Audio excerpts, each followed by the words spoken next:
Hello. आज हम लोग एक नई कंपनी डिस्कस करते हैं जिसका नाम है टेलर मेड रिन्यूएबल।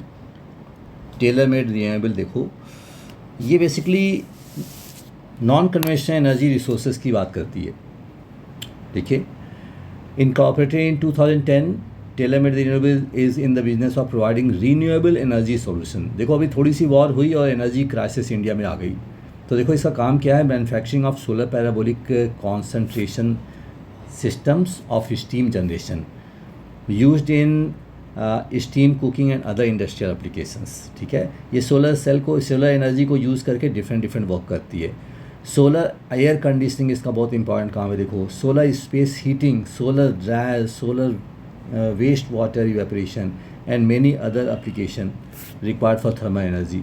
ठीक है, इन सारे कामों में ये आती है। अब देखो, ये रिक्वायरमेंट इंडिया की तो है ही कि सोलर एनर्जी को हम यूज़ करें और इसको पब्लिक के लिए यूज़ करें। ठीक है ना?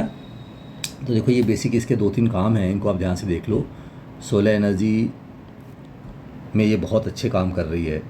तो अब देखो, इसके अलावा दूसरे काम भी, procurement and construction of work for renewable energy and solar thermal energy, primarily parabolic concentrators. तो बेसिकली काम क्या है कि जो सन लाइट आ रही है उसको कॉन्सनट्रेट करके उससे वाटर को स्टीम में कन्वर्ट करना, इको चूल्हा बनाना।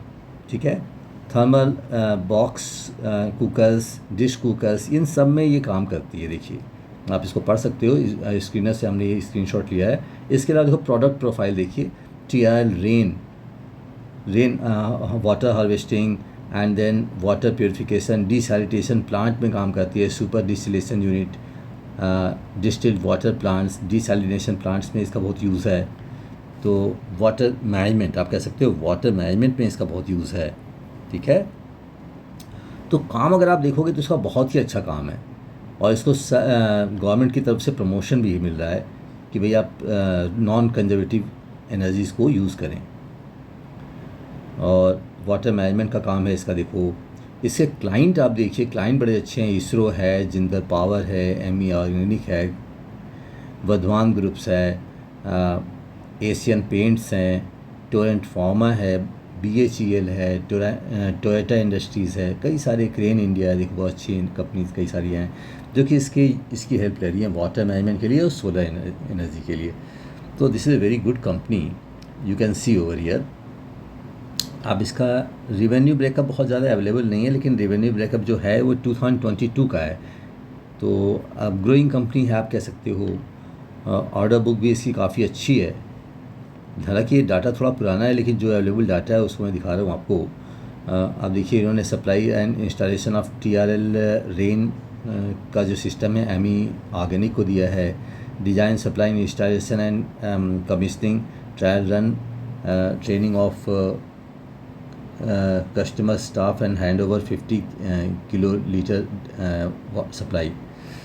तो ये सब आप देखोगे, आपको काफ़ी इंटरेस्टिंग लगेगी कंपनी। बहुत ही माइक्रो कैप कंपनी है और पैसा माइक्रो कैप में लगाने से ये फ़ायदा है कि फ्यूचर में आप उसे 10-12 साल के लिए छोड़ो तो वो ग्रो कर जाएगी। वन से वाइल कभी भी इन बिटवीन अगर अच्छी ग्रोथ आती है तो आप उसमें पैसे निकाल सकते हो। बहुत ज़्यादा पैसे न डालो। देखो, इसका पी बहुत हाई है, तो आप थोड़ा वेट करो। जब पी आप देखेंगे, इंडस्ट्री पी नॉट वेरी हाई, सो आप थोड़ा वेट कर सकते हैं इसमें। इंट्रिंसिक वैल्यू इसकी 41 है एंड बुक वैल्यू 77 के आसपास है। बुक वैल्यू इज़ 77, आप देख सकते हो। ठीक है, और 87 के आसपास ये कंपनी चल रही है। ठीक है, इंडस्ट्री पी 33.1, तो उससे डबल पे ऑलमोस्ट चल रहा है। अब देखो, डेट भी कोई बहुत ज़्यादा नहीं है। डेट अगर देखा जाए तो कोई बहुत ज़्यादा नहीं है, लेकिन माइक्रो कंपनी के हिसाब से ज़्यादा है।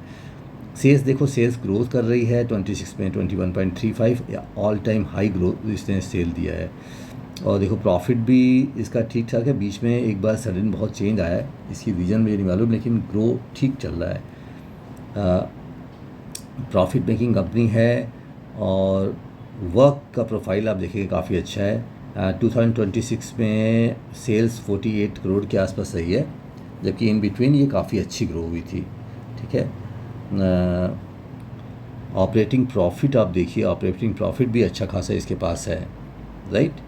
ऑपरेटिंग प्रॉफिट मार्जिन आप देखिए 10% के आसपास है, जो बीच में 35% तक चला गया था। तो मेरे सोच से ग्रो कर सकती है कंपनी, मुझे ऐसा लगता है। कोई रिकमेंडेशन नहीं है, लेकिन आप इस कंपनी को देख सकते हो अगर आप थोड़ा सा पैसा इसमें लगा के रख सकते हो कि वंस ए वाइल बीच में कभी भी यूज़फुल हो जाए और ग्रो कर जाए। तो अब देखिए प्रमोटर के पास 57% है, जिसमें से कि धर्मेंद्र शरद गौर के पास ही 50% के आसपास है। अब पब्लिक फिगर्स में आप देखिए दो लोगों के पास अराउंड 3% और 2% से ऊपर का शेयर है, अराउंड 6% आप कह लीजिए। तो आप कह सकते हैं 63% के आसपास का शेयर बिग ब्रदर्स के पास है, राइट। आप कह सकते हैं बड़े लोगों के पास करीबन 63% के आसपास का शेयर है। तो आप कह सकते हैं कि एक स्टेबल कंपनी है, स्टेबल कंपनी है। देखो यहाँ पे मैंने एक डाटा लिया है, Telemed renewable energy in solar thermal parabolic concentration. Basically energy को कंजर्व करना है एक जगह पे ला करके और उसको यूज़ करना है। और rain harvesting, rain ultra, super distillery, ये सब वाटर मैनेजमेंट के पार्ट हैं। आप देखिए solar energy and water management, ये दो पार्ट इसके बहुत इंपॉर्टेंट हैं, ठीक है। अगर आप ग्राफ देखोगे, इसका ग्राफ देखो तो ग्राफ में एकदम नीचे इस समय पड़ा हुआ है। तो आप थोड़े बहुत, मतलब मैंने थोड़े बहुत पैसे डाल दिए हैं इसमें कि देखते हैं भाई क्या होता है। मुझे कंपनी ठीक लग रही है तो आप देख सकते हो, right. Thank you very much, आप इस कंपनी को देखिए।